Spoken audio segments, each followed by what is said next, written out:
Well, good evening and welcome back tonight. Delmarva Cambridge police asking for the public's help following an armed carjacking. Just after 1:30 p.m. Wednesday, police responded to the 500 block of Greenwood Avenue where they met the victim, who told police that he had his vehicle stolen at gunpoint after he had picked up a pair of friends to give them a ride. Now, when the victim arrived to the location, one of his passengers pulled out a gun and threatened him, while the other pulled him out of the car. Now, police are still trying to locate that stolen car. You can see it there on your screen. A silver Ford Focus with Maryland registration. Anyone with any information at all is urged to contact police at 410-228-3333. Well, an Eden man was taken into custody on drug charges. 54-year-old Dwayne Taylor was arrested after Wicomico County Sheriff's Office executed a search warrant at his home, and during that search, deputies found 100 grams of cocaine, various drug distribution equipment, and over $3,000 in cash. Taylor is currently being held without bond at the Wicomico County Detention Center. Moving on here, a Pittsville man was taken into custody after he was found to be in possession of multiple homemade explosive devices. 45-year-old James Wilgus was arrested by the Wicomico County Sheriff's Office following a welfare check at his home. When deputies arrived, they made contact with Wilgus and saw what appeared to be a series of explosives that were scattered about the property. Now, when questioned, Wilgus expressed concerns about possible attacks and the threat of drones and people watching him. Wilgus is currently being held at the Wicomico County Detention Center without bond. Well, a Greenwood man is behind bars on felony drug and weapons charges. 52-year-old Patrick Henley was taken into custody after police were called to a home on Farm Lane in Greenwood. When police arrived, they made contact with Henley only to discover that he had an active warrant. During a search, it was discovered that he had brass knuckles, over 13 grams of cocaine, and a small amount of crystal meth. He is being held on $71,000 cash bond. Well, a senior citizen has been hospitalized following a serious crash in Dover. Police were called to the scene of that crash just before 6:45 p.m. Thursday. When police arrived, they found a pair of cars, both of which had serious front-end damage. Now, one of the drivers, a 69-year-old Dover man, suffered serious injuries and had to be airlifted to an area hospital where he remains in critical condition. According to the investigation, the 69-year-old turned suddenly to avoid hitting a deer, causing him to go into the opposite lane where he hit another vehicle head on.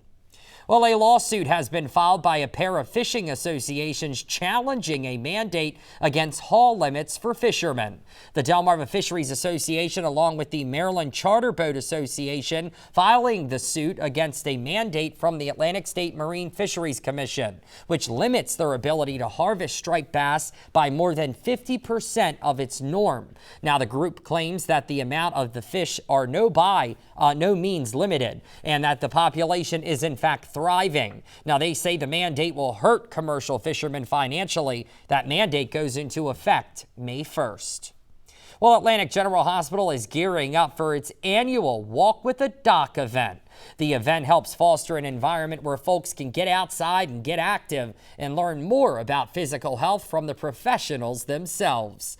Community Education Coordinator Alice Marzola says the event is important because it encourages more people to prioritize their physical well-being.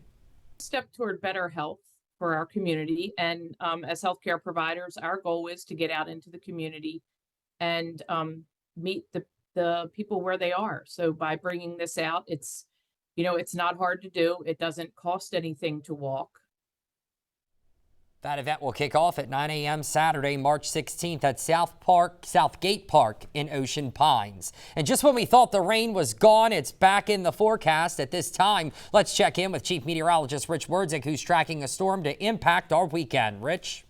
Yeah, I'm the bearer of bad news again, Rob. Our fourth storm, I said this earlier, in 8 days, and we'll be dealing with maybe not as much rain as what we had here just a few days ago, but the rainfall potential, another ½ inch to an inch. I could see that happen in some of the isolated spots that do get a heavier downpour in the afternoon.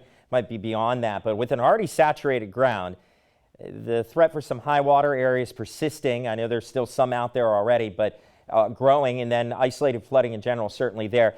On top of that, with the wind that will be picking up, not a damaging wind scenario, but the easterly winds that will come in, will cause some coastal flooding problems here for tomorrow afternoon and then again on Sunday during the high tidal cycle. So we got all sorts of things going on here this weekend, but I show you the 7-day coming up here in a minute, a couple minutes. You're really going to enjoy that. Josh and Marion Station right now at 43, Chucky and Lewis at 42.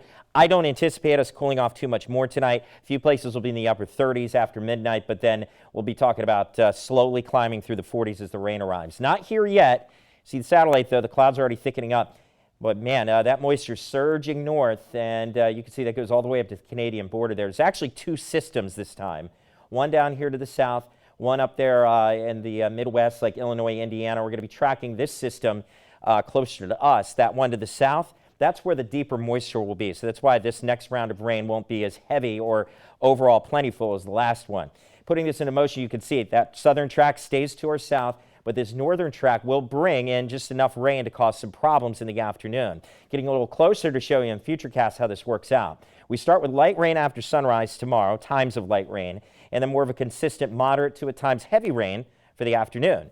And then into the evening, scattered leftover showers. Might even have a thunderstorm there just around sunset, and then all this kicks out by Sunday morning. The sun returns. We start the drying process all over again, but this time it'll stick. We're going to go into next week with sunny days and the overall weather pattern changing for our benefit. Still going to be a bit blustery, though, by the end of the weekend, so it's going to be a bit before we get into the real nice weather, but I can tell you that Sunday will be dry.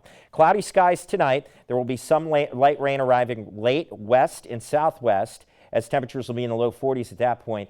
The east breeze not too bad, but after sunrise, that'll slowly start to increase. And by the afternoon, for marine interests especially, it'll be very noticeable. And we'll get to that marine forecast coming out with my final weather. But Brazier's Carpet Care dog walking forecast. Say hi to Miley. Thank you, Raymond, for the photo. Tomorrow, not a great day for the walk. Those are red palls top to bottom. I will say this in the evening with the showers becoming more scattered. There's definitely going to be some dry time there to probably get the walk in.